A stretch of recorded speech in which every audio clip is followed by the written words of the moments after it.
Hi, everyone, and welcome to Galit Speaks. Today, I have a very special guest, and I'm super excited to have her here. Her name is Jane Thurnell-Read, and she is a blogger and indie author in her 70s who can deadlift 170 pounds. This is like, whoa. When I read that, I was like, this is amazing. I have to have her on. And what's great is she is vegan and has been vegan for quite a while and vegetarian before then. So she is going to talk to us today about 7 easy steps that we can take to living a more plant-based lifestyle. So super excited to have you here, Jane. Thank you for coming on. I'm really excited to be here, so thank you very much indeed. Yeah, so tell me a little bit. I know that you said you weren't always vegan and that you had a very different lifestyle when you were in your 20s. Yeah, I mean, yeah, in my 20s, I was vegetarian, but that's about the only good thing.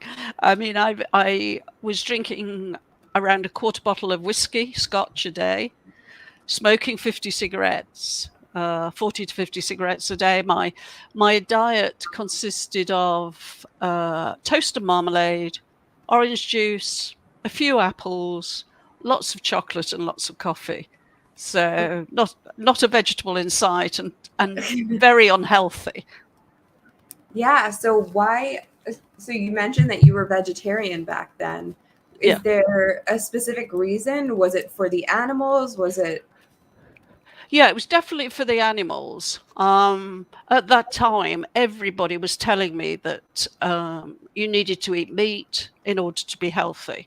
And my response was always, well, I seem healthy enough. So, and I don't want to eat animals. So, I'm going to go along with it. But a registered nutritionist told me that I would always struggle with my weight if I was vegetarian. It wouldn't be possible to be slim, Really? and so on. So yeah, there was a lot of negativity then, and it's really changed. I think people now understand that actually plant-based is the healthiest way to eat. Yeah, it's actually funny because sometimes I still get a lot of pushback of, you're not going to be able to get enough protein, or you won't be able to manage a healthy weight, or I know that so before I was vegan, I am allergic to dairy, Right. and I was much heavier, and I went to a nutritionist, and she kept trying to feed me cottage cheese. And I was like, no, you understand what allergic to dairy means. This will hurt me. This might kill me. And she was like, well, you got to figure something else out that can give you the same nutrients as you're going to get from this. And I'm just like, that's why I'm here. That is why I came to you. But you keep pushing these, foods on me that I can't eat, that my body can't process. And it was so strange to see that even nowadays, when being plant-based is so much more acceptable, and we have the scientific knowledge that, we can get all of the nutrients that we need from plants, that there's still kind of this big pushback, even in the medical community. Yeah. I usually say, when people say, where do you get your protein from, or are you short of protein, or something like that, I go, do I look like I'm short of protein? And they go, oh, well, I suppose not. Yeah, I get it from the same place that the cow gets it. Yes, yes, indeed. Yeah, yeah. Wow. Okay. So, sorry, I kind of like took you off track. That's all right. You said that in your 20s you were kind of living an unhealthy lifestyle. What made the change for you? I think actually wanting to get pregnant, because I'd always been interested in nutrition, even though I had this really bad lifestyle. And when I started reading things, it became very clear that if I wanted healthy babies, I needed to look after my own health more. So I started to clean up my diet. Okay. But I didn't go vegan till like 7 years ago, when I became vegan. I'd thought about it beforehand, and I kept on thinking I ought to be vegan. I don't like the way cows are used to produce milk for us and so on. But I never quite made it. And then one day I did, and I became vegan, and I just so wish I'd done it earlier. Yeah, so what were the health benefits when you were looking at, wanting to get pregnant? What was the deciding factor for you to stop smoking 40 cigarettes a day? Yes. Because that's really tough, like to go from smoking that much, drinking that much, to living a healthy lifestyle. What did it take? I think it was something I read in a magazine, and I've never ever seen this anywhere else. So it may be complete rubbish, but what it said was if you smoke, when you smoke, your baby in the womb holds its breath when you smoke. And I've never ever read that anywhere since. But that had such a profound effect on me. The thought that my baby, 2, 3, 4, 5 months old baby, whatever, would have to hold its breath because I was smoking, just, gave me the determination to give up smoking. Wow. But I don't know if it's true because I've never ever seen that anywhere else. If anyone who's watching or listening in knows or has read this article, please chime in. Yeah. But I mean, that's a powerful message. So it was really like a powerful message that you read that was the catalyst to changing. Yeah, that's right. That's right. Wow. Okay, so I'm really interested in these 7 steps that you have, because I am a big, big proponent of the vegan lifestyle. I believe that it's really one of the best, most ethical, healthiest ways to live. And that's not to say that you can't be like a junk food vegan. I'm all for junk food vegans as well. I mean, I definitely have some junk food in my diet, but for me, I think the initial catalyst was really for the animals, but I've also seen the difference health wise. And I actually have a heart condition, and when the naturopath, my naturopath is actually the person that helped me get it under control. And the first thing that he said when I walked in, he was like, if you weren't already vegan, I would have made you switch to a vegan lifestyle, because it has such a profound effect on every little piece of your body. So what are your 7 easy steps? Okay, well, I mean, some people just decide I'm going to go vegan, and they do it from one day to the next. One day they're eating McDonald's, the next day they're eating maybe vegan McDonald's, but they're moving over to a vegan diet. There aren't that many people who do it that way successfully, I don't think. I think for most people, it's much more of a gradual transition. So one of the things I always say is to start by adding things to your diet. I've written some weight loss books, and in the weight loss books, that's one of the things I start with: add things. Because if you start immediately taking things away, you feel deprived.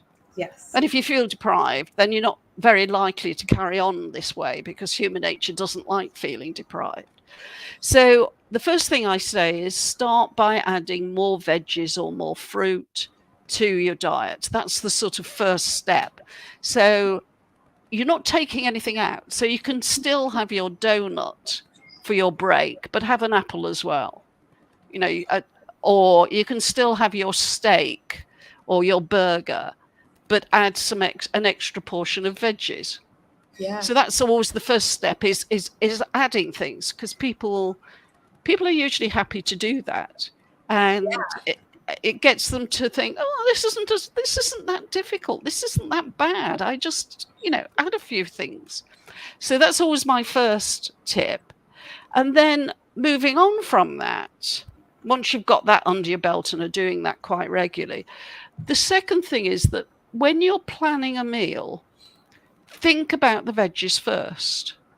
Because normally what people do is they think, oh, I fancy chicken tonight, or I fancy a steak pie, or whatever it is. But instead of that, start to think about your veggies first. So do you fancy a salad? Maybe, maybe not. Do you fancy a stir fry? Lots of veggies in a stir fry. Or do you fancy roasting your vegetables? And once you've worked that out, then you add the meat or the fish in, or the cheese or something. So you start with the veggies. Yeah, that is so smart, because it also makes the vegetables more interesting.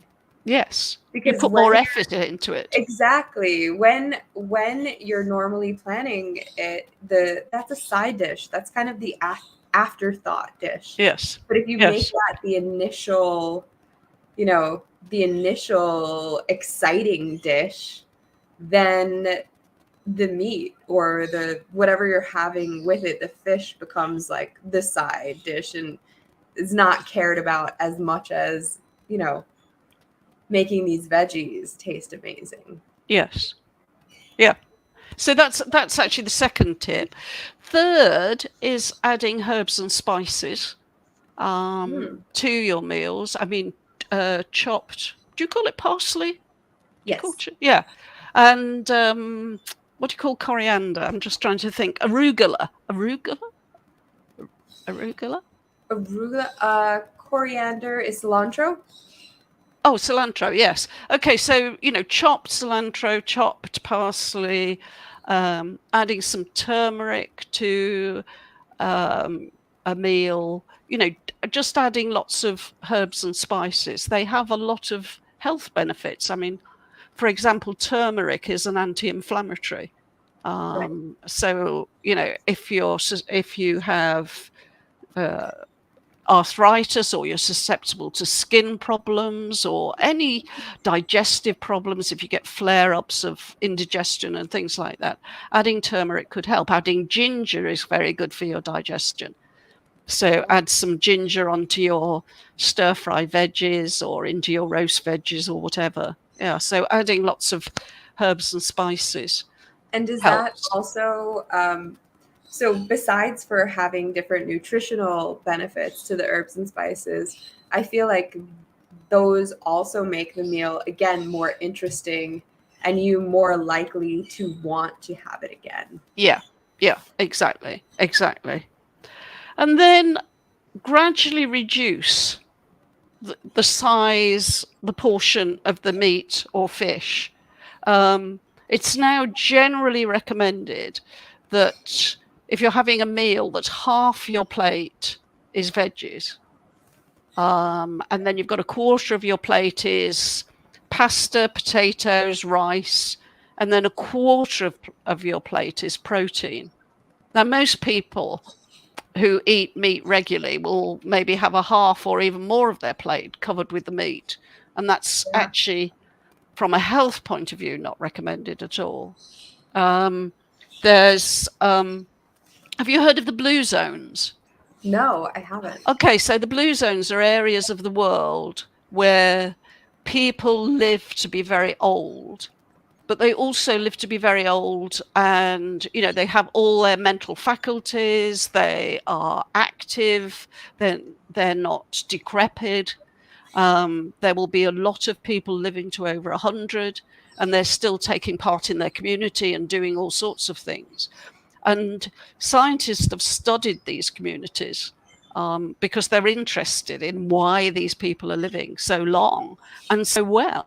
They're not getting diabetes, they're not getting heart problems and all the rest of it, and the arthritis and things. And one of the things about these people in the blue zone is that in general, they actually don't eat a lot of meat and fish. They still eat meat and fish, but they don't eat very much. Wow. And the focus is much more on complex carbohydrates and on veggies and fruit. And they usually have a little wine as well. What areas of the world are these? There's one in Japan, one in Sicily. They're not whole countries, they're small parts. Really? There's, Okay. I think it's the Seventh-day Adventists, a group of Seventh-day Adventists in California is one of these groups. So they're in different parts of the world. And yeah. So it's really interesting. If I really recommend people looking up about blue zones, because it's really, really interesting, the sort of diet and lifestyle they have. Yeah, because it seems like it's, from what you're saying, it's not necessarily a regional thing. It's more something that has been adopted, a diet that has been adopted by a group of people, and now they're living longer lives and better lives into their older ages. Yeah. So gradually reducing the size of what you eat. To begin with, that might be quite difficult, but what you're aiming for is having half your plate full of veggies, quarter of your plate for your meat or whatever, fish, and then the other quarter is for things like potatoes, rice, pasta. And you won't achieve that all the time. And of course you can go and eat a pizza and not worry about veggies, but this is, in general, this should be what you're aiming for, half a plate of veggies. Yeah. Educate yourself on, is my fifth tip, is to educate yourself on why plant-based is healthy and good for your body. People, as we've said, people worry a lot about the protein side of things. It amazes me about how people who know nothing at all about nutrition suddenly get really concerned that, do you have to take vitamin B12? Are you okay for protein? And one of the things about, one of the big problems with meat is, okay, meat has a lot of protein, it has iron, it has good things, but it also comes packaged with a lot of stuff that is really detrimental for our health. There are things like trans fats, which are bad for our health. Often there's antibiotics and all sorts of other things in the meat as well. And hormones. Sorry? Yeah, hormones and so on. So it's, so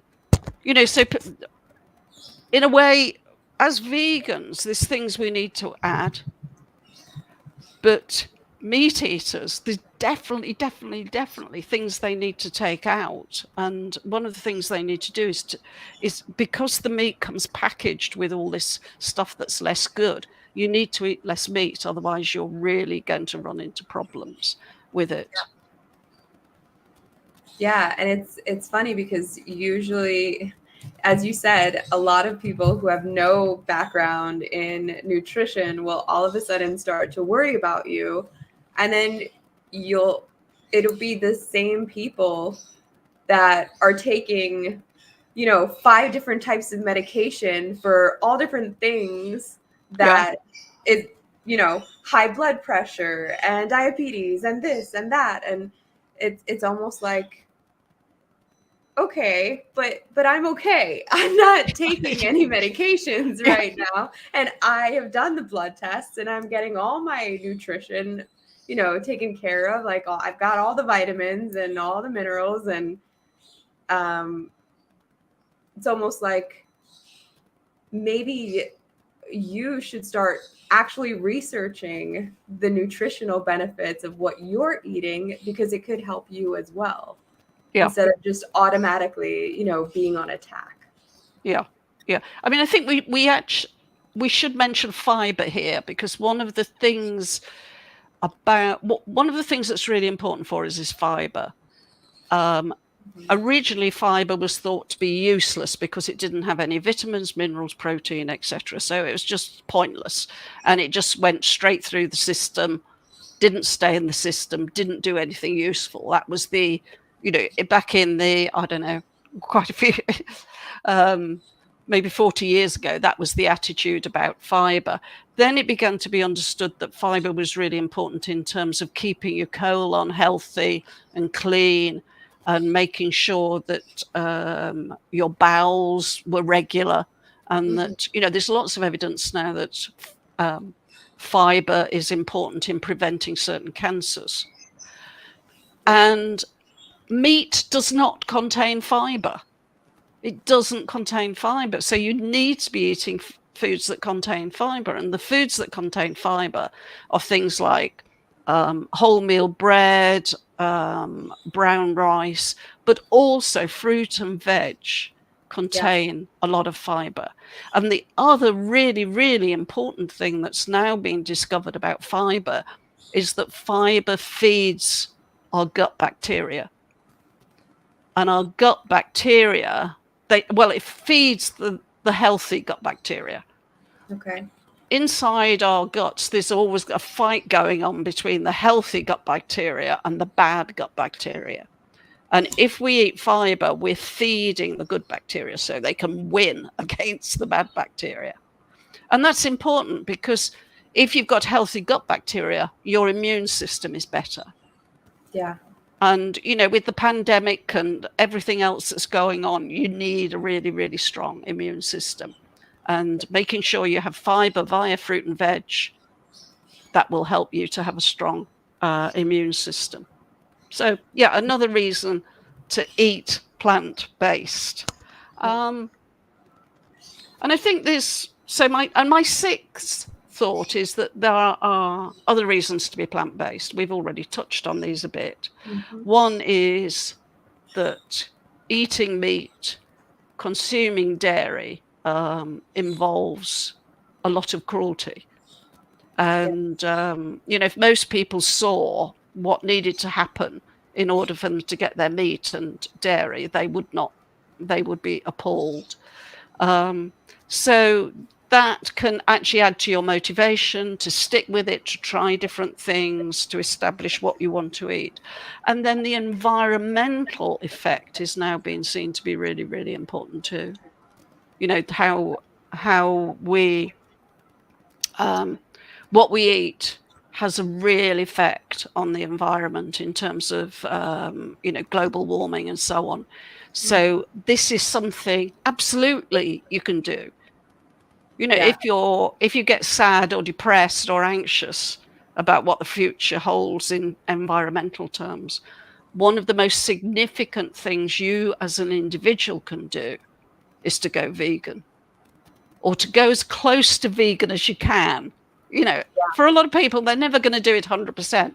But if you could be 80% vegan, that's a lot better than being than not. So it's really, really important from that point of view. I'm a big fan of that as well. Of like, you don't have to be a full-on vegan. You could just go plant-based for a day out of every week. Yeah. And that makes a huge difference. And just, and just even creating more, because the more people that start to eat plant-based, the less that we rely on the cruel foods. The farming industry is also the greatest consumer of crops, which is contributing to issues with the world. It is contributing to, ruining the delicate eco balance that happens in our world. And if we are able to come back to a more sustainable fashion, it will make all the difference. So even just going plant-based for a day out of the week, or, go vegan for January, however you want to do it, we just taking those small steps is telling the different industries that, listen, we want healthier, more sustainable options, ones that don't necessarily have to come with animal cruelty. Yeah, I would totally agree. And my seventh tip is, people go, oh, what will I cook? What will I eat? And I say to them, how many recipes do you actually cook at the moment? How many different recipes? And most people, it's like maybe you do a bolognese, maybe you have a lasagna,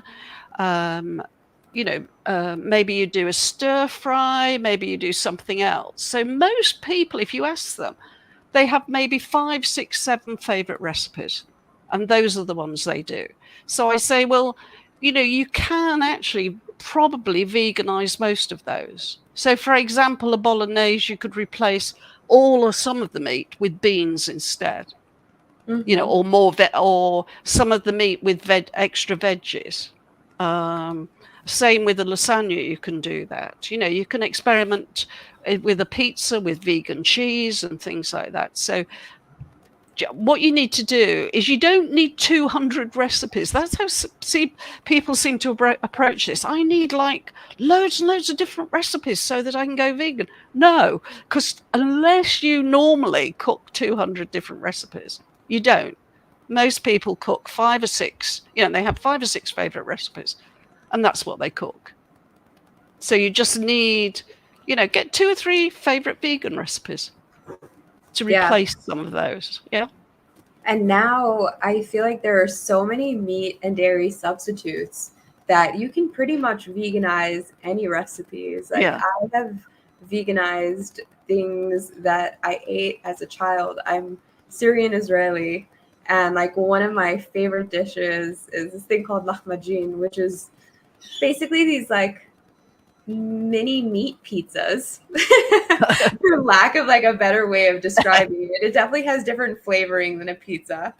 But I recently veganized this by just substituting the meat for impossible meat, and it came out amazing, and nobody even knew that they were vegan. I don't know how many times I go to different potlucks and I will bring like the one vegan dish, and I will bring it and I will put it with the rest of the food. People will be eating it, and then the second they find out it's vegan, it's just like, oh my God, give me more. That was so good. I had no idea. So I have like this recipe that it happens to me every single time I make it.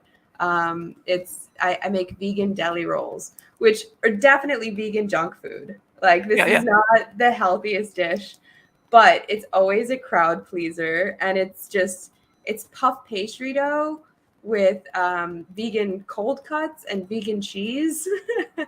And like I have been told that it's like crack. you have one taste and it's all done. That's the only thing you want to eat the rest of the time.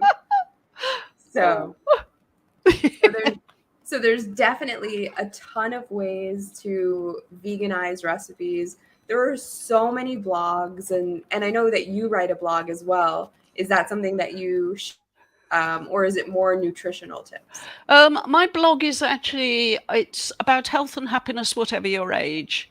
Okay. So there are a few recipes on it, but not that many. It's much more about, there's quite a lot about exercise, because as we said at the beginning, I'm really keen on exercise. Yeah. It's quite a bit about weight loss, because that's one of the things I write about. And then there's stuff about happiness, about depression and how changing your diet can make a huge difference to depression, and so on. Yeah.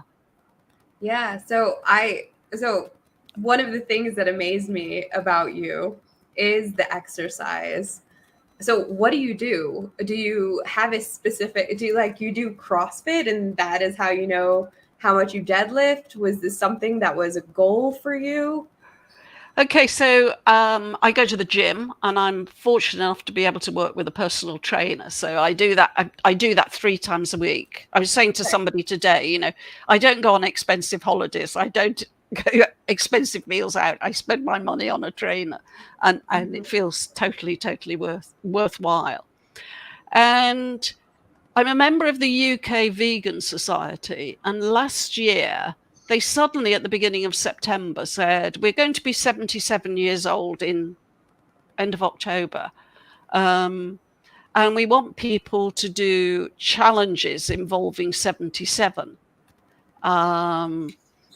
And so I said to my personal trainer, you know, I was thinking maybe I could deadlift 77 kilos. What do you think? You know, I explained to him, and his face, it was a bit of a look of horror, which he immediately changed. And we've talked about it since, and he said he was quite horrified at the idea. Not that I wouldn't be able to do it, but that I wouldn't be able to do it in that very short time scale. You know, he thought I'd certainly be able to do it by Christmas, but not in that short time scale. And 77 kilos is around 170 pounds, but I did so it was 77 kilos to celebrate the Vegan Society, and I did it. Yeah, I did it. I did it a week early even. So, which was just totally and utterly amazing. And my PT, who was a bit, you know, when I first started working with him, and he found out I was vegetarian, he was a bit, it'll be difficult, you know, for you to get strong being a vegetarian. And then when I told him I'd become vegan, he was like quite horrified at the idea. But I think now, partly as a result of all the information out there, and partly as a result of seeing me and what I do, he's really begun to understand that, you know, a vegan diet doesn't actually stop you getting strong. Yeah. So I love it, you know, and I go to a gym where people really applaud me, and you know, amazing. Everybody's really friendly, so it's just amazing.